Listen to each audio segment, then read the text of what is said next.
بسم الله الرحمن الرحيم ولقد خلقنا الإنسان ونعلم ما توسوس به نفسه ونحن أقرب إليه من حبل الوريد إذ يتلقى المتلقيان عن اليمين وعن الشمال قعيد ما يلفظ من قول إلا لديه رقيب عتيد وجاءت سكرة الموت بالحق ذلك ما كنت منه تحيد.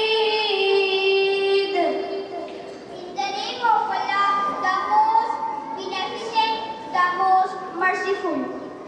And indeed, we have created man, and we know what his own self whispers to him. And we are nearer to him than his jugular vein. Remember that there are two angels, one sitting on the right and one sitting on the left.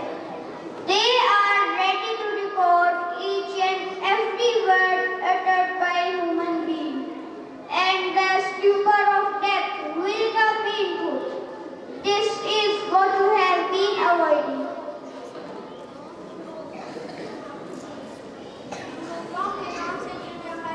बात हो रही है और हमने इंसान को पैदा किया और उसके दिल में जो वसवसे आते हैं वो भी हम जानते हैं और हम तो उसके रखा ज़्यादा करीब हैं।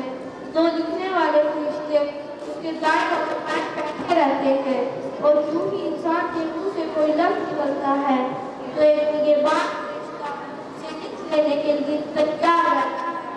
ऐ इंसान, मौत की बेहोशी यकीनी तौर पर आ पहुंची। ये वो चीज़ है जिससे तू भाग